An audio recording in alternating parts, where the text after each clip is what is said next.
લાઈફમાં એક પ્રોફેશન તરીકે આવ્યું કે પેશન તરીકે આવ્યું? તમારી જર્ની સ્ટાર્ટ ક્યાંથી થઈ? મારી જર્ની સ્ટાર્ટ આમ જોવા જઈએ તો મજબૂરીથી થઈ. મને મારું ઘર ચલાવવા માટે પણ મને પૈસાની જરૂર હતી. હું આ જ પિક્ચર હું એટલી બધી ઘરમાં કૂદી છું આમ લઈને કે ભગવાન તમે મને આ રોલ આપ્યો. I am so happy so happy. Stage ઉપર પગ મૂક્યો ત્યારે હું 5 વર્ષની હતી. નાનકડી નણદી મેદાન મારી ગઈ. બસ એટલે ત્યારથી અમારા બધા ટીચર્સ મને બધાને મને શોખ જાગ્યો કે બસ નાટક કરવું વધારે સારું છે, સ્ટેજ વધારે ગમે છે. કારણ કે એમાં લાઈવ તમને તરત રિસ્પોન્સ તમને તરત મળે છે. આમ હાથ પકડીને મને પગે લાગ્યા, આમ કર્યું, માથે હાથ મૂક્યો, મને કે બહુ જ સુંદર ગાન. એક સીન તે એવો કર્યો છે ને કે મારા રૂવાડો બધે એ સીન કરું તને મેં એવોર્ડ આપ્યો છે કે છે તને. સુપ્રભાત દર્શક મિત્રો, ગુડ મોર્નિંગ ગુજરાતમાં હું તીર્થા આપનું હાર્દિક સ્વાગત કરું છું. કેવી છે તમારી મોર્નિંગ? સરસ છે ને? હવે ઓર સારી થવાની છે, ઓર પવિત્ર થવાની છે, કારણ કે આજે આપણે શરૂઆત કરવાના છે એક નાનકડી સ્તુતિથી, એક પ્રાર્થનાથી. તો સાંભળો, આ પ્રાર્થના છે: આંગિકમ ભુવનમ યસ્ય વાચિકમ સર્વવાંગમયમ આહાર્યમ ચંદ્ર તારાદી તમ નુમઃ સાત્વિકમ શિવમ. ખાસ વાત એ છે કે આ પ્રાર્થના દરેક નાટક શરૂ થાય એ પહેલાં, અથવા દરેક ફિલ્મની શરૂઆત થાય એ પહેલાં, અથવા કોઈ પણ અભિનેતા જ્યારે એનો અભિનય શરૂ કરે એ પહેલાં ચોક્કસથી કરે છે. શું કહેવા માંગે છે આ પ્રાર્થનાનો અર્થ? એ થાય છે કે જે ભુવન છે, આ આખું ભુવન જેનું શરીર છે, આંગિકમ ભુવનમ યસ્ય વાચિકમ સર્વવાંગમયમ, જેનું દરેક ભાષા, જેની ભાષા છે, આહાર્યમ ચંદ્ર તારાદી, જેના આભૂષણો, જેના કોસ્ચ્યુમ છે એ ચંદ્ર અને તારા છે, એવા સાત્વિક શિવને, એ જાગૃત શક્તિને હું નમન કરું છું. દરેક એક્ટર અને અભિનેતા આ પ્રાર્થના કરે એ શિવ તત્વને યાદ કરીને કે એ જાગૃત શક્તિ છે, એ જાગૃત શક્તિ એમનામાં પણ આવે અને એનાથી એ જે એક લાઈવ ક્રાફ્ટ છે, એક લાઈવ જે જીવી રહ્યા છે, જે દર્શકો સુધી પહોંચાવી રહ્યા છે, એ એટલી જીવંત રહે. એ તો સરસ મજાનો ઉપયોગ છે જ આ પ્રાર્થના કર્યાનો. પણ બીજું એક એ વસ્તુ શીખવા મળ્યા આનાથી કે અભિનેતાને પોતાનું પાત્ર સાચું ભજવવા માટે જે સૂચનાઓ જરૂરી હોય ને, એ પણ ક્યાંક આ શ્લોકમાં છુપાયેલી છે. એ આંગિકમ ભુવનમ યસ્ય કહીએ તો આંગિક અભિનય હોય કે હું કઈ રીતના મારો હાથ આમ કરીશ, કઈ રીતના હું એને કરીશ, કે જે આંગિકથી મારા બોડીલી હું જે પ્રકારે એક્ટિંગ કરીશ એમાં એ એક્ટિંગ હોવી જોઈએ. તો એ આંગિક અભિનય હોવો જોઈએ.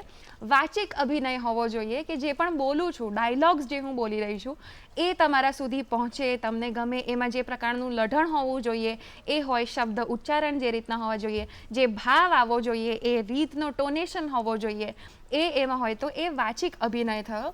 આહાર્ય અભિનય એટલે વેશભૂષા, મારા કોસ્ચ્યુમ્સ. હવે કોઈક રાણીનો હું રોલ કરી રહી છું, એમાં જો મેં એકદમ આવો સિમ્પલ ડ્રેસ પહેર્યો હોય તો એ ના સારું લાગે. રાણીને રાણીનો પોશાક પહેરવો પડે. તો એ આહાર્ય અભિનય કે જે કોસ્ચ્યુમ્સના લીધે એ એક કેરેક્ટર બહાર આવે છે, એ એને મદદરૂપ થવું જોઈએ. અને બીજું જે બહુ જ ઇમ્પોર્ટન્ટ છે, લાસ્ટ, એ સાત્વિક અભિનય.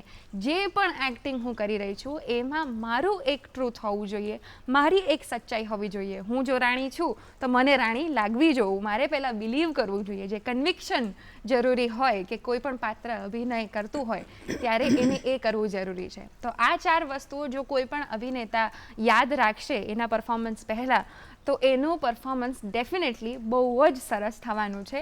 એ આમાં સૂચના મળી રહી છે. અને જ્યારે પણ કોઈ પણ અભિનેતા એક પ્રકારની એક્ટિંગ કરવા લાગે પછી એટલી જ સારી એક્ટિંગ નેક્સ્ટ ટાઈમ કરે, એટલી જ સારી અને એટલી જ કન્વિન્સિંગ ફરી કરે, એ માટે એ લોકોએ એક રિયાઝ કરવો જોઈએ. એના માટે એક પ્રકારની ધગશ જોઈએ. તમારે એની અંદર ઘૂસી જવું પડે, એની અંદર મચી જવું પડે, અને એના માટે એક અલગ પ્રકારનું ડેડિકેશન જોઈએ. ભાગ્ય જેવા અમુક કલાકારો છે જે એ ડેડિકેટેડલી એમના ક્રાફ્ટ તરફ કામ કરતા હોય છે, અને વર્ષો વીતી જાય છતાં પણ એમણે ભજવેલા પાત્રો આપણને ચોક્કસપણે યાદ રહે છે, અને હવે આવનારા જે એમના પાત્રો છે એની આપણે આતુરતાથી રાહ જોતા હોઈએ છીએ. આજે આપણે જેમને મળવાના છીએ, જે આજે આપણા ગેસ્ટ છે, એ પણ એવા જ એક કલાકાર છે. 50-55 વર્ષથી એ અભિનય કરી રહ્યા છે. 30-35થી વધારે એમની ફિલ્મો છે, અસંખ્ય કિરદારો છે, અને એ ઉપરાંત તેઓ નાટકો પણ કરે છે, નાટકોમાં પણ કામ કરેલું છે.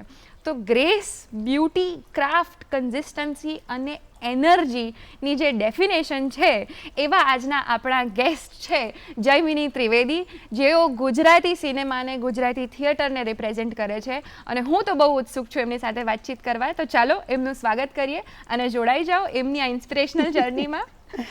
નમસ્તે મેમ. નમસ્તે.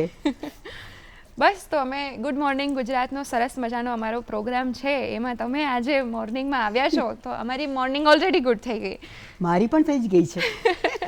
એનું કારણ છે વર્ષો પછી અહીંયા દૂરદર્શન ઉપર મેં પગ મૂક્યો છે, અને એ પણ ગુડ મોર્નિંગ ગુજરાતમાં. ગુડ મોર્નિંગ એટલે ગુડ મોર્નિંગ એટલે સુપ્રભાત, સરસ મજાની સવાર, એટલે મારી તો સુધરી જ ગઈ છે. બાકી તમારી સવાર આમ કેવી હોય છે? તમે સવારે ઉઠીને શું કરો? ના, હું સવારે ચોખ્ખું કહીશ, હું સવારે કોઈ દિવસ વહેલી નથી ઉઠતી. અચ્છા. 8:30-9 વાગે જ ઉઠું છું. મારી સવાર ત્યારે થાય છે, કારણ કે વર્ષોથી ટેવ પડી ગયેલી. મેં એટલા બધા નાટકો કર્યા છે કે શોમાં બહુ જર્ની હોય મારી. એટલે દાખલા તરીકે મહેસાણા સુધી શો હોય તો રાત્રે શો પતે પછી એ વખતે તો મેં જ્યારે કરતી હતી ત્યારે તો પેલા ગાડીની ઉપર બધો સેટ મુકાય, પછી બધા જમે આર્ટિસ્ટ, પછી પાછા આવે, એટલે 1.5-2 કલાક, એટલે આવતા આવતા લગભગ 3:30-4 જેવું તો થઈ જાય. એટલે અને અમુક શો તો મેં એવા કર્યા છે કે જે 1 મહિનામાં મેં 38 શો કર્યા છે. ઓહો. એટલે 2 શો હોય, 3 શો હોય, એવી રીતે કરીને મેં 38 શો કર્યા છે. એટલે આવીએ, સૂઈ જઈએ સવારે, પછી પાછા ઉઠીએ 2-3 વાગે, એટલે પાછા નીકળી જાઓ બીજા કોઈ ગામે. એટલે એ જે ટેવ પડી ગઈ હતી ને જે વર્ષોથી, કે મોડા જ ઉઠવાનું, પણ એ ફ્રેશ ના થાવ તો તમે સારી રીતે તમે કામ પણ ન કરી શકો. એટલે અને હવે ટેવ પડી ગઈ છે. અને આમ ઉઠીને તમારું કોઈ રિચ્યુઅલ છે કે ઉઠીને પહેલા હું કંઈક વાંચું, કંઈક સાંભળું? હા, એટલે ભગવાનનું તો મારે ચાલુ હોય છે સવારમાં ઉઠવું એટલે, કારણ કે હું શિવ ભક્ત છું. અચ્છા. કૃષ્ણ બી બહુ જ માનું છું, કૃષ્ણને પણ. એટલે મારા ઘરે શિવની સ્તુતિ ચાલવી છે. બસ આજે આપણે શિવ અને શક્તિ બંનેની સ્તુતિ વિશે વાતો કરવાના છે, તો આજની આપણી સવારની વાતો શરૂ કરીએ. પહેલાં તો મારે એ જાણવું છે કે તમે આટલા વર્ષોથી કાર્યરત છો અને એક્ટિંગ કરી રહ્યા છો નોન સ્ટોપ, તો એક્ટિંગ તમારી લાઈફમાં એક પ્રોફેશન તરીકે આવ્યું કે પેશન તરીકે આવ્યું? તમારી જર્ની સ્ટાર્ટ ક્યાંથી થઈ? પહેલાં તો કહીશું કે મારી જર્ની સ્ટાર્ટ આમ જોવા જઈએ તો મજબૂરીથી થઈ હતી, કારણ કે કમાનાર કોઈ નહોતું.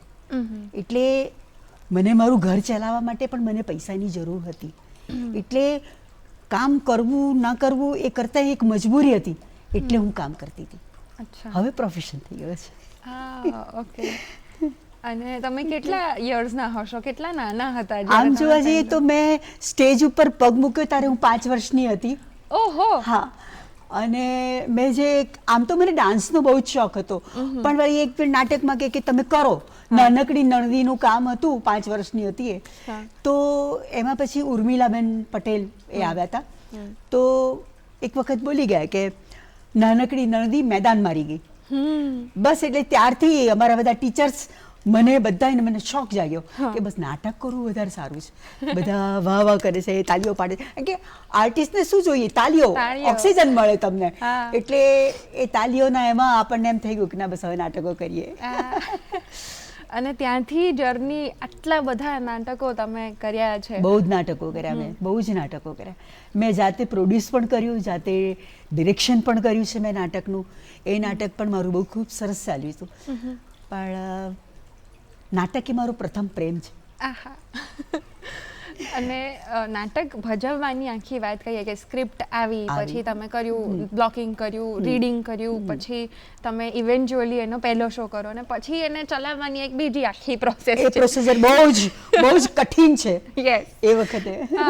એના પર આપણે જઈએ, પણ પહેલા આ આખી જે પ્રોસેસ છે ને, એમાં જે શો થાય ત્યારે જે મેજિક ક્રિએટ થાય છે, તો આખી પ્રોસેસમાં તમારો ફેવરેટ પ્રોસેસનો ભાગ શું છે? એટલે પ્રોસેસમાં તો તમે એક તો તમારું ડેડિકેશન પૂરેપૂરું અંદર હોવું જોઈએ પહેલી વાત. બીજું હું પોતે પ્રોડક્શનનું પણ કરતી હતી, ડિરેક્શન પણ કરતી હતી, આર્ટિસ્ટ પણ હતી એમાં. એટલે આર્ટિસ્ટને ચા ના મળે ને ત્યાંથી પેમેન્ટ આપવાની જવાબદારી બધી મારી હતી. એટલે સખત બર્ડન મને રહેતું હતું, પણ છતાંય બહુ જ આનંદ આવતો હતો મને કે હું કંઈક કરી રહી છું, મારે હજી પણ કંઈક સારું કરવું છે. એટલે એ વખતે યંગ હતા ને એટલે બહુ જ બધી ધગશ હતી કે આમ કરીએ ફરીવાર આમ કરીએ, એટલે આ શો મળે તો કેવું સારું, આ મળે ને જો ફલાણી ક્લબનો મળે ને કે ફલાણી કંપનીનો મળે ને તો કેવું સારું. એટલે એના માટે પાછા મળે. અને ઘણી વખત તકલીફ પણ થતી હતી કારણ કે હલોલ શૂટિંગ હોય એ વખતે, અને એ વખતે મેટાડોર બધી હતી. આપણે પેલી ગાડી નહીં, આપણી ગાડીઓ નથી, હવે તો બધાને ગાડીઓ મળે છે. હવે એ વખતે મેટાડોર હતી. જેન્ટ્સ બિચારા આર્ટિસ્ટ તો ખટારો પકડીને પણ આવે હલોલ સુધી. એટલે એટલા બધા લોકો બધા ઉત્સાહી હતા અને એવું બધું ફોર્સફુલી એ લોકો કામ કરતા હતા કે આજે તમે કહો રૂરલ ફિલ્મ પણ બહુ જ અદ્ભુત. અને એ જે સ્ટુડિયો જે ધમધમાવતા હતા ને એવું તો ક્યાંય નથી. એ જે મજા હતી ને એવી ક્યાંય નથી.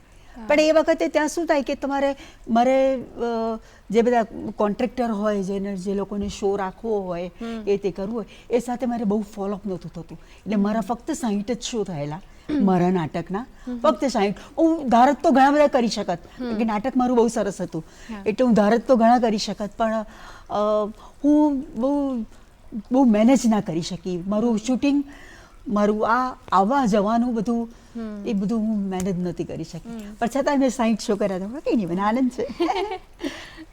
એ ટોપિક શું હતો એ નાટક વિશે થોડું અમને જણાવી? કાચી દિવાલ સંબંધોની. ઓહો, બહુ અદ્ભુત વાર્તા હતી. અચ્છા. અદ્ભુત એટલે દર 5 મિનિટે ઓડિયન્સને શોક આપે. દર 5 મિનિટે હવે આવું. એટલે એ વસ્તુ થતી હતી. ક્યુરિયોસિટી વધતી હતી ઓડિયન્સની કે હવે શું થશે. હંમેશા નાટકોમાં એવું જ હોવું જોઈએ તો જ તમારું નાટક ચાલે. સીધું વાર્તાલાપ હોય તો તમારું નાટક ઓછું ચાલે, ધ્યાન દઈને સાંભળવું પડે, કાં તો અડધીથી ઓડિયન્સ ઊભા થઈને જતું રહ્યું હોય. પણ વાર્તા અદ્ભુત હતી મારી, મારો રોલ પણ બહુ અદ્ભુત હતો. એ તો ડેફિનેટલી. એટલે મજા આવતી હતી કામ કરવાની. તમને વધારે શું ગમે, એક્ટિંગ ગમે કે ડિરેક્શન વધારે ગમે?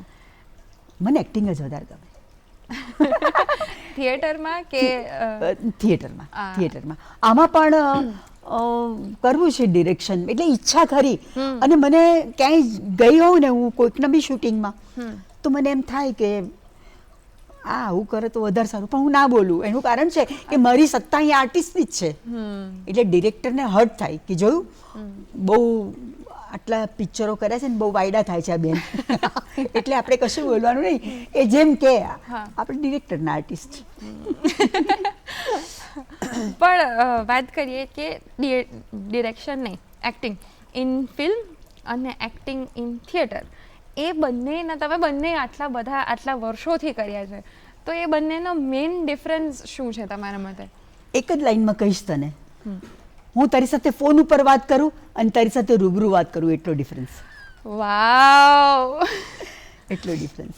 આટલું સચોટ કોઈએ જવાબ નથી આપ્યો આનો. આ પ્રોપર તમે એકદમ એક્ઝેક્ટ એક જ લાઈનમાં તને કહીશ કે આટલો ડિફરન્સ. અને ફિલ્મની એક્ટિંગ જુદી છે, સિરિયલની એક્ટિંગ જુદી છે અને સ્ટેજની એક્ટિંગ જુદી છે. ત્રણેયમાં બહુ જ તફાવત છે. પહેલામાં લાઉડ કરો, લાઉડ અવાજ, લાઉડ રિએક્શન, તમારા એક્શન અને રિએક્શન બંને. તું ડાયલોગ બોલી તો તારા પણ રિએક્શન મારા ફેસ ઉપર આવવા જોઈએ. એટલે હું પોતે ડાયલોગ બોલતી હોય તો મારા પણ એક્શન રિએક્શન બધું આવવું જોઈએ. પણ એ સ્ટેજ ઉપર તમે થોડું લાઉડ કરો તો. બાકી ફિલ્મમાં તો બહુ લિમિટેશન્સ છે. બહુ લિમિટેશન્સ છે. સિરિયલમાં પણ લિમિટેશન્સ છે. એટલે મને ગમે છે સ્ટેજ વધારે ગમે છે. કારણ કે એમાં લાઈવ તમને તરત રિસ્પોન્સ તમને તરત મળે છે. એટલે તમે બકઅપ થઈ જાવ એકદમ.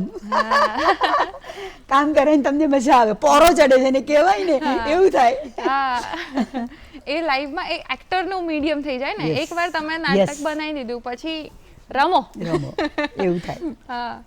એટલે એની જ મજા આવે અને એ છૂટ મળે કે હું ગમે તે રીતના રમી કાઢીશ. જે ઘણી વખત ભૂલો થાય હમ, ભૂલો થાય છે અમારે હા હા ઘણી વખત એક્ટિંગમાં નહીં એટલે આ ડાયલોગમાં. હા કારણ કે દાખલા તરીકે બહુ જર્ની કરીને આવ્યા હોય, આખું ઉજાગરો હોય, તો તમને અસર પડે, એટલે ફંબલ થવાય, હા. આ તે થઈ જાય.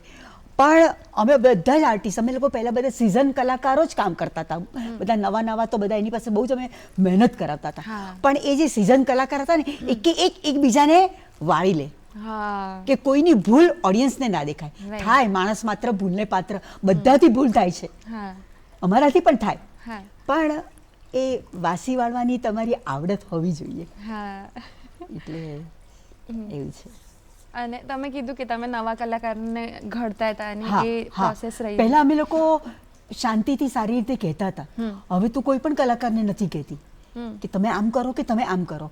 પણ અમે પહેલા તો અમે કલાકારોને કહીએ કે ભાઈ આમ કરશો, એ બી સરસ રીતે કહેવાનું.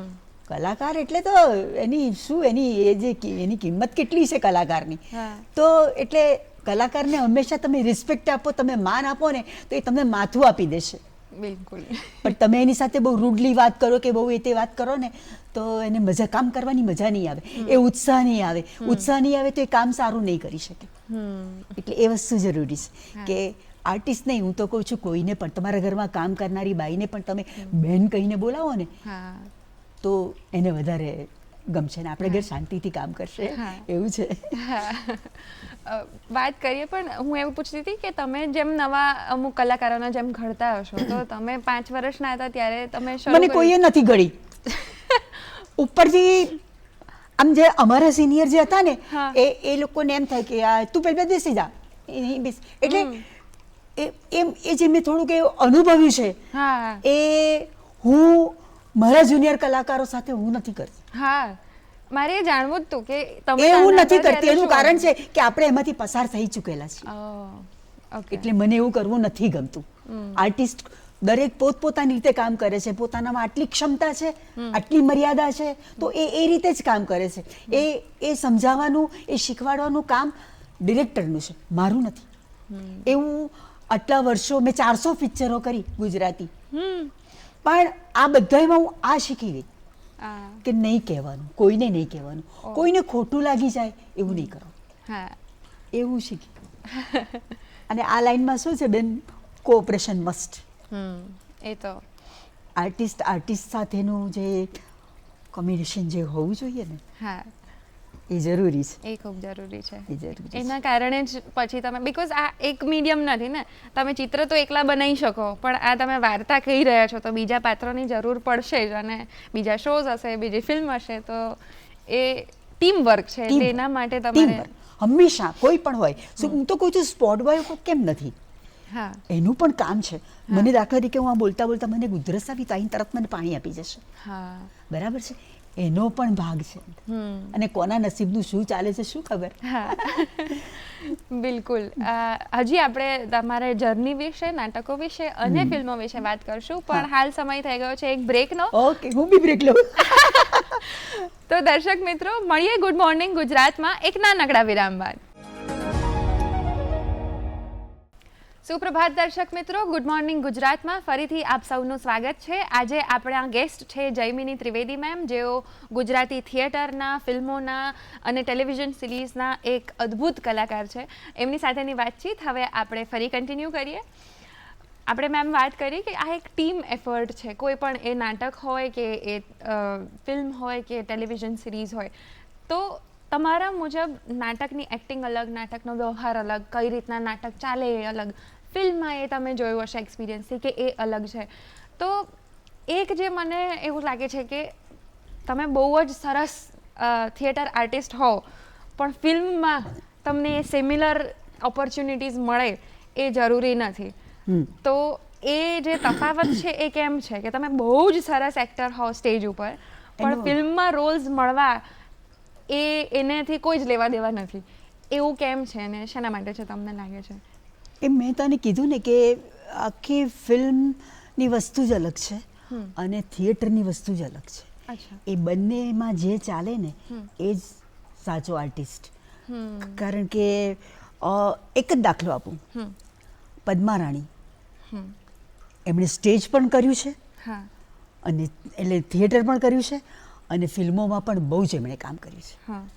કારણ કે એ બંને વચ્ચેનો તફાવત એ સમજતા હતા હમ. કે મારે સ્ટેજ ઉપર જઈને શું કરવાનું છે અને સ્ક્રીન પર જઈને મારે શું કરવાનું છે. એનો ડિફરન્સ બહુ નાની એક લકીર છે. હા. એ લકીર જો તૂટી જાય ને હમ. તો તમે ના આમનારો કે ના આમનારો. હમ. સ્ટેજમાં તમારે છેક ઝેડ સુધી બેસનાર વ્યક્તિને તમારે તમારો ડાયલોગ કે તમારા એક્સપ્રેશન તમારે બતાવવા પડે છે. હમ. અહીંયા તો મને તારી પર ગુસ્સે થઈ તો હા.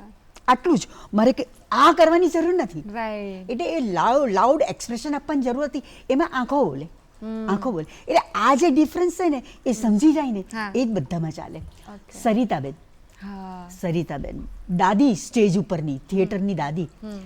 પણ જેટલા પદ્માબેન સિનેમાઓમાં ચાલ્યા એટલા આ પણ જે સરિતાબેન જે સ્ટેજ ઉપર જે કરે ને એવું તો કોઈ ના કરી શકે.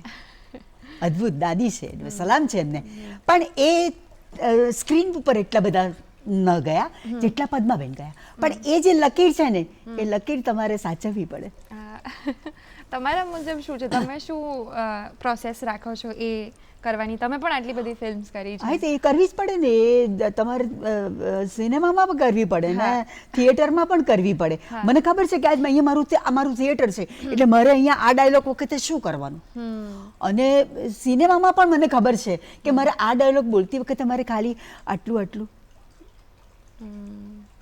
આટલું જ કરવાનું. અને પહેલામાં એટલે છેલ્લાવાળા ઓડિયન્સને ખબર પડે. એટલે હું એટલે જ કહું છું ને કે જે લકીરને પાર નહીં કરવાની. એ લકીર પાર કરી જાઓ ને તમે આપણે સિરિયલ કરો કે ફિલ્મ કરો એમાં તમારે બહુ લાઉડ નહીં. લાઉડ રોલ હોય તો તમે કરો.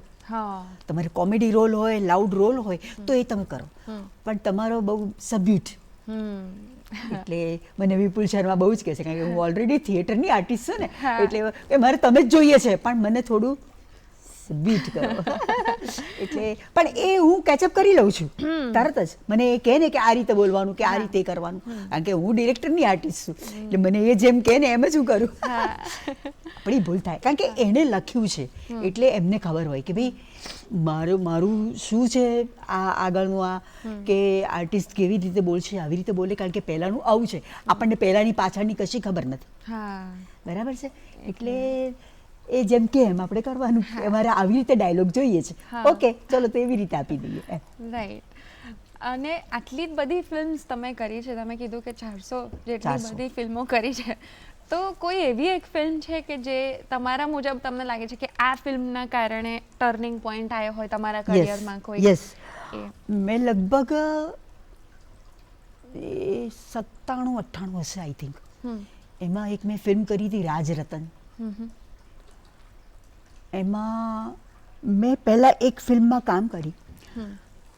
એ ફિલ્મમાં મને જોઈ બધાએ, પછી બીજી ફિલ્મ આપી. હું તો જો કે ફિલ્મોમાં કામ કરવા માંગતી જ નહોતી. પહેલી વાત છે કે મારે ફિલ્મોમાં કામ નથી કરવું.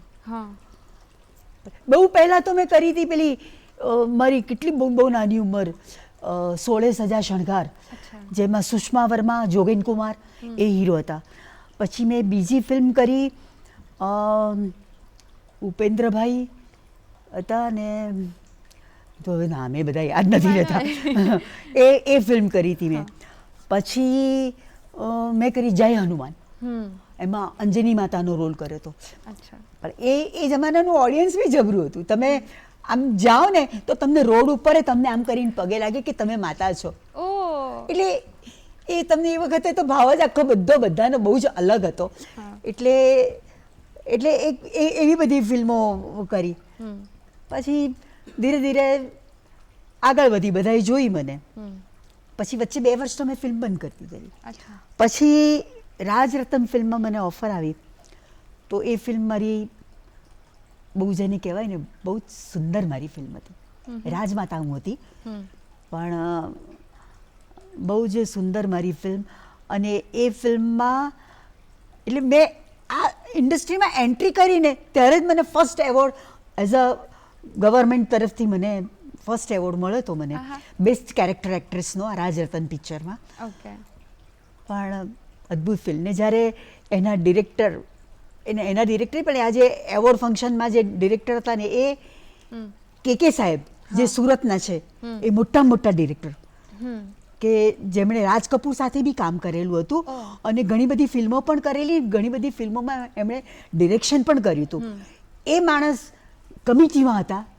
અત્યારે હું છું કમિટીમાં, પણ એ વખતે કમિટીમાં હતા ત્યારે એમણે મને કહ્યું હતું કે બેન આમ હાથ પકડીને મને પગે લાગ્યા, આમ કર્યું, માથે હાથ મૂક્યો, મને કે બહુ જ સુંદર કામ. એક સીન તે એવો કરે છે ને કે મારા રૂવાડો બધે એ સીન ઉપર તને મેં એવોર્ડ આપ્યો છે કે છે તને. એટલે પછી મારામાં જોશ આવ્યું, શું કહેવાય કે આમ તમને આવું કંઈક મળે ને, બકઅપ મળે ને, તમને ઓક્સિજન મળે ને, એટલે તમને એમ થાય કે આપણે આનાથી વધારે સારું કરીએ. એટલે પછી એક એવોર્ડ મળ્યો ને પછી જે મારી ગાડી ચાલી છે મેં પાછું વાળીને જોયું નથી. એવું થઈ ગયું છે. એટલે રાજ રતન ફિલ્મથી પછી બીજી બી એક એવી ફિલ્મ હતી સાથિયા પૂરા વો રાજ.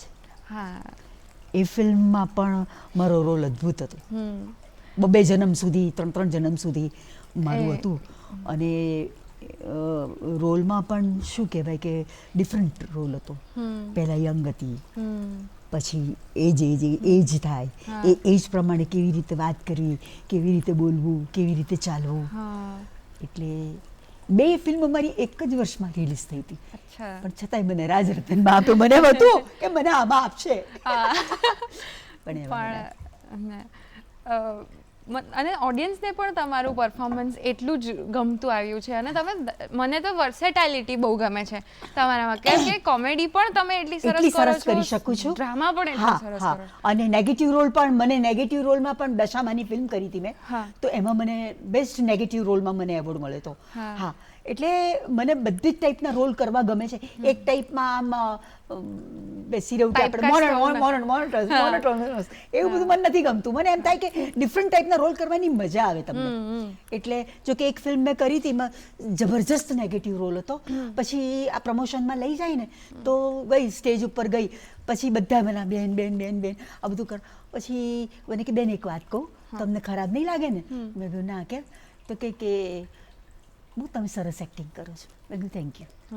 પછી મને કે પણ આવા રોલ તમારે નહીં કરવાના. એમાં એક ડિફરન્સ છે, તમે રોલ બધા જ કરી શકો, બરાબર છે.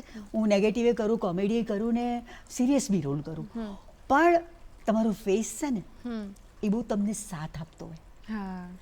એમાં બધા કે મારો ફેસ છે ને સોબર છે, એટલે તમે સિરિયસ ટ્રેજેડી રોલ કરો ને તમે તો એમાં હું વધારે ડરી જાઉં થોડી. એટલે શું છે કે પછી બધા મને એવા રોલ મળવા લાગ્યા, પણ મને ગમે નેગેટિવ રોલ પણ ગમે અને કોમેડી રોલ પણ ગમે. કોમેડી તો બહુ જ ગમે, કારણ કે એમાં શું છે ડાયલોગ ડિલિવરીની મજા છે. ટ્રેજેડી રોલમાં શું છે, જે લખ્યું જ છે રાઇટરે, દુઃખદાયક ડાયલોગ બધા લખેલા જ છે, એ તમે સહેજ ગ્લિસરી ના જો કે તમે એમને બી તમને રડવું આવી જાય, એ કરીને તમે સહેજ આ દુઃખિયારું મોઢું કરીને તમે બોલી દો તો તમે પાસ થઈ જાઓ. પણ કોમેડી ઓડિયન્સને હસાવવું બહુ તકલીફ છે. રાઈટ. એટલે ગમે, આમ તો કોમેડી રોલ વધારે ગમે, કેમકે હું એમને કોમેડિયન છું, કોમેડી છું. મને આમ બેઠા બેઠા હસવું ને તે કરવું મને વધારે ગમે. એ તો નાટક વાળા છો ને, એ નિખાલસતા છે, એ જે ફ્રેશનેસ છે, એ બધું થોડું લાઇટલી રાખવું એ ગમે એવું મારું માનવું છે, પણ હું ખોટી બી હોઈ શકું. પણ આટલા વર્ષોથી તમે આટલી બધી ફિલ્મ્સ કરી, વચ્ચે તમે કીધું કે બંધ કરી હતી કે ફિલ્મ્સ નથી કરતા, તો મને એવું થાય છે કે બીકોઝ આજકાલની જનરેશનમાં ઘણા લોકોને આમ સેલ્ફ ડાઉટના કારણે અમુક નથી કરવું, ઘણા લોકો મજબૂરીમાં ના કરે, પણ એવું તમને શું કામ નથી કરવું? રંગ દેવતાએ આટલી બધી તમને, શંકર દાદાએ, મહાદેવે તમને આટલી તમને સરસ તમારામાં કલા આપી છે, પછી બંધ કરવાનું શું કામ? મારી બેબી આવવાની હતી, બેબી નાની હતી ને એટલે મેં નથી કરી, બાકીની તો બંધ શું કરવા કરે. હું તો, મારું તો એવું છે કે મારું મોત પણ સ્ટેજ ઉપર થાય. ઓ માય ગોડ, એટલી બધી મને કલા પ્રત્યેની એ છે. અને હું તો બ્રાહ્મણ છું અને મહાદેવના આશીર્વાદ છે મારી ઉપર. એટલે બંધ કશું ના કરીએ. કોઈ પ્રોડ્યુસરને આપણે ન જોઈતા હોય કે આપણે એ એમાં આપણે સૂટ ન થતા હોઈએ તો આપણને હા. ના લે. હા એવો મને કોઈ દિવસ મને રંજ બી નથી રહ્યો હમ કે મને કેમ. મેં બહુ જ ફિલ્મો કરી છે, હા. બહુ ફિલ્મો કરી છે, બહુ નાટકો કર્યા છે, ઘણી બધી સિરિયલ અહીંયા આજ અમે આની ઉપર જ બધી ધમધમાયું છે બધું, એટલે બહુ જ બધું કર્યું છે. હા. એટલે હવે કંઈ એવું નથી કે ના મળી જાય, આમ સેટિસ્ફાઈડ. કંઈક બીજું આવશે. બીજું આવશે. હા પણ એ ધીરજ એક આર્ટિસ્ટમાં Patience. હોવી જરૂરી છે. Patience એ must. કઈ રીતના તમે કહી શકો ખાસ યંગ એક્ટરોને, કારણ કે આજકાલ આ લોકો patience યંગમાં નથી. તો પેશન્સ બિલકુલ નથી, ઓછી છે. હમ જવાબદારી હશે કદાચ, હું એવું માનું છું. હા. કારણ કે યંગ છે એટલે એ લોકોને બી, દાખલા તરીકે છોકરાઓ હશે તો એ લોકોને કમાવાનું, કે ઘરે પૈસા આપવાના, કે હું આટલા કમાઈને લાવ્યો, કે આ છે તે છે, એનું પ્રેશર હશે. હા. છોકરીઓને બી ઘરે કામ કરીને આવતી હોય, કે ઘરે જઈને કામ કરવાનું હોય, એવા બધા બી પ્રેશર હોય છે. એટલે એટલે હોતું હશે. સમગ્ર તમારે આમાં તમારી જાતને સોંપી દેવી, એવું ઓછું બધું. એ હવે પોસિબલ નથી. આઈ થિંક કદાચ એ પણ રીઝન. અત્યારના લોકોમાં ધીરજનો બહુ જ અભાવ છે, સંતોષ નથી. હા હું એ જ કહેવી. જેને સેટિસ્ફેક્શન કહેવાય ને એવું નથી. હા એટલે- લાઈફ જ એટલી ફાસ્ટ થઈ રહી છે. અને બીજું કોઈને રિસ્પેક્ટ આપવું, એવું પણ અત્યારની જનરેશનમાં થોડું ઓછું જણાય છે. ગણાય છે બધા, ઘણા સારા છે બધા, પણ બદલાવાનું આપણે. દરેક માણસ સરખા નથી હોતા, રાઈટ. એટલે આપણે બદલાવાનું. બરાબર ને? આજ તમારો પણ મોટિવેશન આટલા વર્ષોથી કે જે નથી ના, હું ચાલુ છું એટલે જ, કારણ કે જો કે મારો સ્વભાવ એવો છે. હમ મેં નથી, મને યાદ કરવું પડે કે મેં ક્યારે કોઈની સાથે ઝઘડો કર્યો, કોની સાથે હું ઝઘડી, હા એવું મારે યાદ કરવું પડે. અ, એટલે શું છે કે અત્યારે તમે બહાર, તમે ફિલ્ડમાં તમે કોઈ બી જગ્યાએ કહો કે જેમિનીબેનનો સ્વભાવ કેવો, બહુ આમ સ્ટ્રીક લાગુ, કારણ કે મારે એકલે હાથે બધું આ બધું એ કરવું પડે.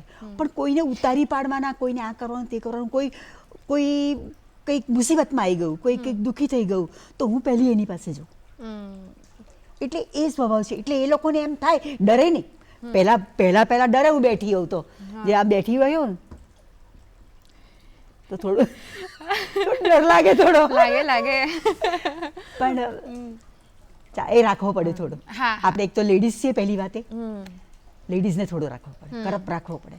હા એટલે આઈ થિંક હું હજી એ જ પૂછવાની હતી કે નેક્સ્ટ કે બિંગ અ વુમન આટલા વર્ષોથી કામ કર્યું, એ આ ફિલ્ડમાં એક્સપિરિયન્સ કેવો રહ્યો તમારો, અને કઈ પ્રકારના, આઈ કાન્ટ ઇવન ઇમેજિન કે એ વખતે તમારે કઈ પ્રકારના હર્ડલ્સને ક્રોસ કરવા પડ્યા હશે. અત્યારે તો એ ના, exist જ નથી કરતા અમારા માટે એ કદાચ. જમાનામાં પણ અમારી એન્ટ્રી થાય ને તો એમ જ કે અમદાવાદ એક્સપ્રેસ આવી ગયું.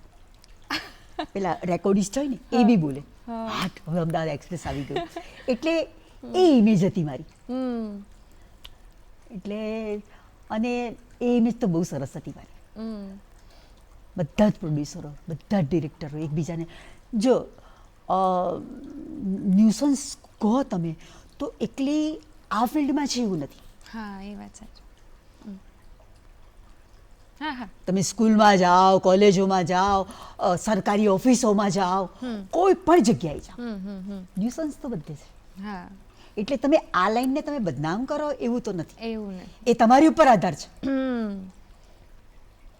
રાઈટ. આંગળી આપણને પહોંચો કર્યો જાઓ એવું ના બને, બરાબર ને? તમે આંગળી આપો તો કોઈ પહોંચો કર્યો, આંગળી શું કરો આપવાની જરૂર? એટલે બધા જ સારા છે, તમે ખરાબ બનાવો છો, બધા જ સારા છે. હા પણ તમે જરી લપડા વેડા કરી, આ તે કરીને, એટલે કોઈ બી જગ્યાની વાત કરું છું, આપણા ફિલ્ડની વાત નથી કરતી, કોઈ પણ જગ્યાની વાત કરું છું. આવું બધું નાનું મોટું તો બધું તમારે કેવી રીતે રહેવું છે એ તમારે છે. આફ્ટર ઓલ તમે જેટલા ટ્રુ રહી શકો તમારા કેરેક્ટરમાં, કેરેક્ટરમાં. તમે જે રીતના અને તમારી મેં જે રીતના રોલ કર્યા છે ને, ટ્રેઝડી રોલ, તો એટલે લોકો બધા આમ જ કરે. એટલે મને એક જે રિસ્પેક્ટથી જે જોઈ છે ને, એટલે હવે મારે બનાવવું પડે એવું નથી. રાઈટ. અને એટલા વર્ષોથી અત્યાર સુધી જે ડિફરન્સ પણ આવ્યો છે ને એક પ્રકારના રોલ્સમાં, તો ખાસ વુમનના જે રોલ છે ગુજરાતી સિનેમામાં આટલા વર્ષોથી જે લખાય, નાટકની પણ વાત કરી શકીએ આપણે, પણ એક જ પ્રકારના રોલ ક્યાંય સુધી ચાલતા જ રહેતા હતા. હવે બદલાયા છે એવું બદલાયા લાગી રહ્યું છે, તો તમારું એના વિષય પર શું માનવું છે? બદલાયા તો છે પણ જુદી રીતે બદલાયા છે. કઈ રીતે તમે? પહેલાં બધા મને લોકો એવું કહેતા હતા કે તમે એટલે મને મધરનો રોલ મળે અને મેં મોટાભાગના વિધવાના રોલ કરેલા છે. વિધવા તો કે કેમ તમે તો આમ સરસ લાગો છો, તમે કેમ આવા વિધવા? કારણ કે વિધવામાં શું હોય, એ લોકો તો પહેલાં તો વ્હાઈટ સાડી જ તમને આપે. હા, બરાબર છે. પછી માથે ઓઢવાનું હોય, કાં તો પેચ લગાવો. કારણ કે નરેશ કનોડિયા રોલ કરે અને હું બહુ નાની લાગું, એટલે એની મધરનો રોલ કરું તો એટલે મને પેચ લગાડવો જ પડે. એટલે હવે મને કે તમે યાર આટલા બધા યંગ ને તમે કેમ આવું બધું કરશો? પછી મેં કીધું ના, મને ગમે છે એટલા માટે કારણ કે હું એકલી છું. મારા એ જે ફિલ્મમાં જે મારું ઘર, મારું કુટુંબ જે બતાવ્યું છે એમાં હું એકલી છું અને બધાની સાથે મારે લડવાનું છે. મારી સાથે કોઈ હોય પેરમાં કે કોઈ બી હોય તો ડિવાઈડ થઈ જાય. આ તો વિધવા એકલી જ ફાઇટ કરે. એટલે મેં કીધું કે મને મારા રોલમાં દમ મળે, એટલે મને ગમે છે. અને અત્યારના જે વુમન્સના જે બધા રોલ આવ્યા છે એટલે બધા પાવરફુલ નથી આવ્યા જે અમે લોકોએ કર્યા છે.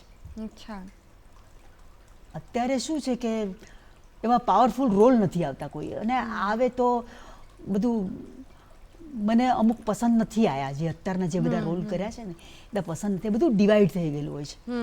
એટલે અને મેં જે કર્યા છે ને રોલ, એટલે બધાને એમ થાય કે તમે રૂરલ ફિલ્મને આમ કરો છો તેમ કરો છો. નહીં, ફિલ્મ એટલે એન્ટરટેનમેન્ટ એન્ડ એન્ટરટેનમેન્ટ. કોઈ પણ ફિલ્મ હોય, પહેલાં આવી ચાલતી હતી, આ ટાઈપની ફિલ્મો ચાલતી હતી. લોકોએ આ જ ફિલ્મોને અમે તો ગોલ્ડન જ્યુબિલીઓ કરેલી છે એ વખતે.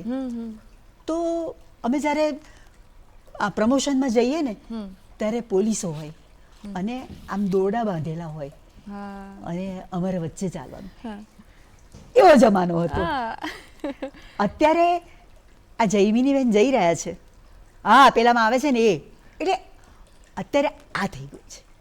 તમે ગમે તેટલા તમે સારા રોલ કરો કે ગમે તેટલી તમારી પેલી, એટલે અત્યારની જનરેશનમાં રિસ્પેક્ટ જેવું કશું નથી. જોકે હું બધાને આપું છું, કોઈ મને આપે કે ના આપે. મારાથી નાનો ડિરેક્ટર હોય, નાનો પ્રોડ્યુસર હોય કે નાના કલાકાર હોય, બધાને રિસ્પેક્ટ આપવાનું. ભલે નાની હોય તો આપણે એનું નામ દઈને બોલાવીએ પણ એને માન આપવાનું. એટલે હવે જે આજના એમાં નથી.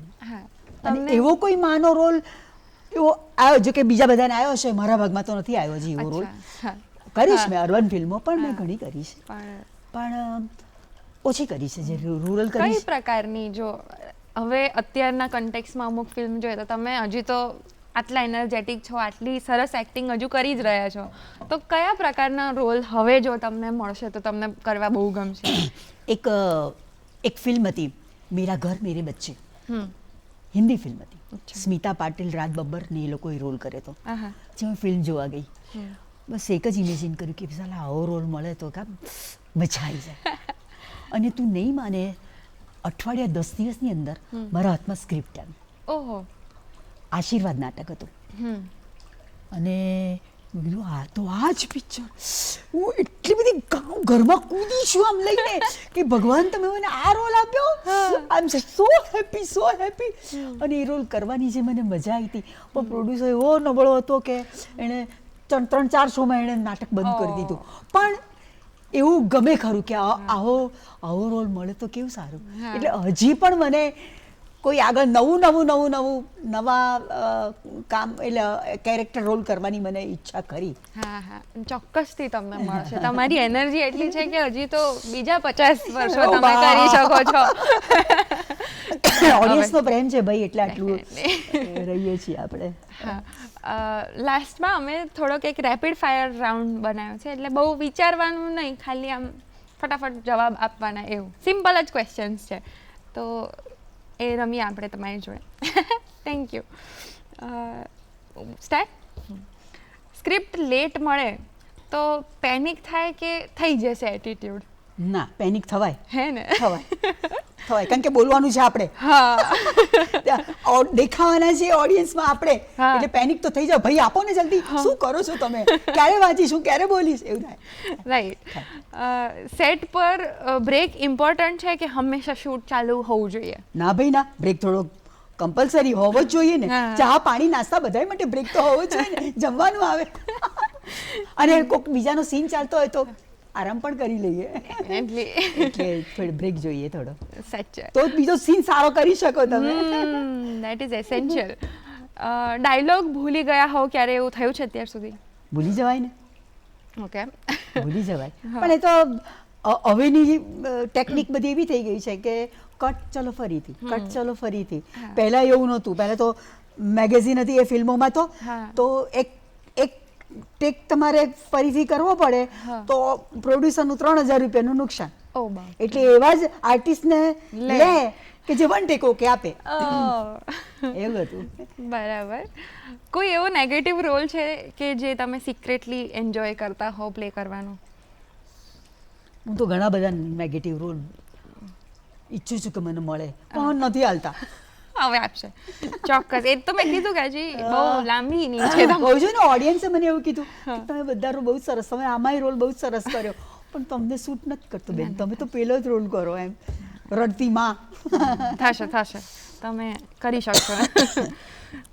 ફર્સ્ટ ડે ઓન સેટ હોય કોઈ નવા સેટ ઉપર, તો ક્યારેક હજુ નર્વસ ફીલ થાય છે તમને કે હવે નોર્મલ થઈ ગયું છે? આમ તો નોર્મલ થઈ ગયું છે, પણ ઘણી વખત જો રોલ હાર્ડ પેલો એવો એ ટાઈપનો રોલ જો હોય ને તો એમ થાય કે કેવું ક્વેશ્ચન આવી જાય, કેવું થશે, કેવું. પણ રંગ દેવતાની અત્યાર સુધીની મારી મહેરબાની છે કે હું એક વખત સ્ટેજ ઉપર ઘૂસી કે ગમે ત્યાં ઘૂસી તો એ થઈ જાય, પછી થઈ જાય. કેમેરા ક્લોઝઅપ જ્યારે લાગે ત્યારે તમારું મગજ એકદમ ફૂલ ફોકસ હોય કે બહુ જ શાંત હોય? ના, ફોકસ જ હોય ને એકદમ માનસિક રીતે, પણ અમુક લોકો શાંત રહે તો ઇમ્પ્રોવાઇઝ કરી શકે એવું હોય, એટલે પણ focus is better, I would also think. Gujarati ઇન્ડસ્ટ્રીમાં બિગેસ્ટ ચેન્જ કયા એસ્પેક્ટમાં આવવા જોઈએ? પહેલું તો એટલે અત્યારનું કહું કે ઘણા બધા ચેન્જ આવવા જોઈએ. આમ તો એમાં સૌથી પહેલું ચેન્જ છે કે તું ફરી વાર બોલ. હા, વાંધો નહીં, હું ફરી પૂછું. હા, ફરી વાર બોલ. હા, ગુજરાતી ઇન્ડસ્ટ્રીમાં બિગેસ્ટ ચેન્જ કયા એસ્પેક્ટમાં આવવો જોઈએ? સૌથી પહેલી તો સ્ક્રિપ્ટ પાવરફુલ હોવી જોઈએ. સ્ક્રિપ્ટ એ હીરો છે. કોઈ પણ તમે ફિલ્મ બનાવો તો સ્ક્રિપ્ટ એ હીરો છે. બીજું બધું બેકગ્રાઉન્ડ છે. આર્ટિસ્ટ તો ચોથા પાંચમા નંબરે આવે છે. સેકન્ડ આવે છે તમારું ટાઇટલ, કે તમારું ટાઇટલ કેવું છે. ટાઇટલ કેચી ટાઇટલ હોય ને તો ઓડિયન્સને અંદર આવવાનું મન થશે. ત્રીજું સંગીત, મ્યુઝિક કેવું બનાવ્યું છે, લોકોને કેટલું ગમે છે એ. એટલે આવું બધું જે કોઈ પણ ફિલ્મ બનાવતા હોય, અને આર્ટિસ્ટ પણ આમ ગ્રુપિઝમ જેવું થઈ ગયું છે હવે દરેક જગ્યાએ. તો એવું નહીં, પણ આ રોલ માટે આ જ આર્ટિસ્ટ સૂટ છે, આને જ લેવાના છે. પછી આ ગમે એટલા પૈસા કે ના કે સંબંધમાં કામ કરે વોટેવર, પણ સિલેક્શન હોવું જોઈએ. એટલે એ જરૂરી છે. પછી ગ્રુપિઝમમાં આને લઈ લો ને, આને આમ કરો ને. હું તો ખબર છે મને બધી ફિલ્મો જોતા હોઈએ એટલે આપણને કે કેવું બધું ચાલતું છે કે કોઈ પાણીવાળાને ઊભી કરીને કે ચલ ભાઈ તું આટલું ડાયલોગ બોલી જાય, કે તું આટલું આમ કરને, તું આટલું આમ કરને. એટલે ખબર છે ભાઈ, પણ આ બધું બહુ જરૂરી છે તમારે, કે આટલા ફેક્ટર્સ તો જોઈએ જ. ચોક્કસ. એટલે આર્ટિસ્ટનું સિલેક્શન જોઈએ, તમારી સ્ટોરીનું સિલેક્શન જોઈએ, તમારું ટાઇટલ કેચી જોઈએ, તમારું સંગીત પાવરફુલ જોઈએ, અને છેલ્લે આવે છે માર્કેટિંગ વ્યવસ્થિત થવું જોઈએ. તમે જેટલું માર્કેટિંગ કરો ને એટલે ફિલ્મમાં આ બધો, અમુક લોકો તો એમને રિલીઝ કરી નાખે છે જે સબસિડી માટે જ બનાવતા હોય એ લોકો, પણ જેણે કરોડ 2 કરોડ રૂપિયા ખર્ચ્યા હોય એ લોકો કરે છે પબ્લિસિટી. હા. એટલે આ વસ્તુઓ હોવી જરૂરી છે. રાઈટ. ક્યારેક કોઈ તમે રોલ રિજેક્ટ કર્યો હોય ને પછી રિગ્રેટ કર્યું હોય એવું થયું છે કે ના, અગર હું માઇન્ડ કરતી જ નથી કશું. જો તમે એક્ટર ના બન્યા હોત તો શું બનત? એક્ટર જ બનત. વાવ. મારે બીજું કશું બનવું જ નથી. હા. અને કેમ કે ભગવાને મને આટલી સરસ મને આવડત આપી છે. રાઈટ. મને આટલી ઊંચી જગ્યાએ મને મારું પોતાનું મને બધું જ મળી ગયું છે. મારે કશું આમ ભગવાન પાસે આમ કરવાની કોઈ જરૂરત જ નથી. રાઈટ.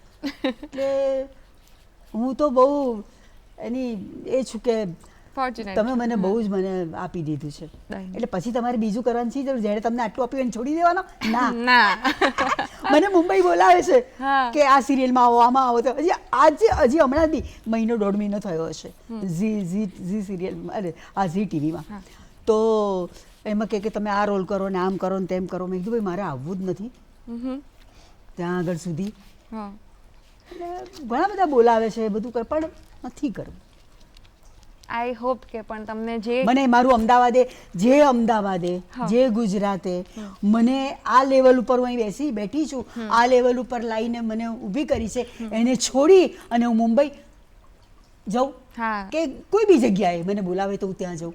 મારું નામ થઈ ગયું, હવે શું કરો છો? શેની જરૂર છે તમને? અને ગુજરાતી હોય તો ગુજરાતમાં રહીને જ નામ રોશન તો- કરવું જોઈએ તો- ને.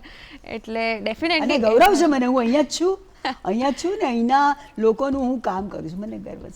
અમને બહુ આનંદ છે કે તમે છો અને થેન્ક યુ સો મચ. હવે એક ફાઇનલી લાસ્ટ કે તમે તમારી આખી જે જર્ની છે એને કોઈ એક શબ્દમાં જો કહેવી હોય તો એ કયા શબ્દમાં કહેશો? કે આખું એનું એક શબ્દ ખાલી. બ્લેસિંગ છે, મેજિક છે, સાહસ. સાહસ. જોરદાર. બહુ જ સરસ એનર્જેટિક તમે આખો એપિસોડ પણ અમને કીધું, આપણી વાતચીત પણ એટલી સરસ રહી. પરફેક્ટ એન્ડિંગ છે. Thank you so much. તમે તમારી જર્ની અમારી સાથે શેર કરી, પ્રોત્સાહન આપ્યું અને અમને પાછા એ કાળમાં થોડાક લઈ ગયા કે જ્યાં શું થતું હશે એ ફેસિનેટિંગ એરામાં લઈ આજે ગયા. હું એ કારણે બહુ થેન્ક યુ યાદ સો કરું છું. મચ. ખૂબ ખૂબ આભાર. Good morning Gujarat. Thank you. તો મિત્રો, કેવો લાગ્યો તમને આજનો અમારો એપિસોડ? મેં કહ્યું એમ સાહસ બહુ જરૂરી છે. એમની જર્ની તો સાહસિક રહી છે. તમે પણ તમારી લાઈફમાં સાહસિક રીતે જે તમે ઈચ્છો એ કરો અને એ કરતા રહો તો તમે આગળ વધશો.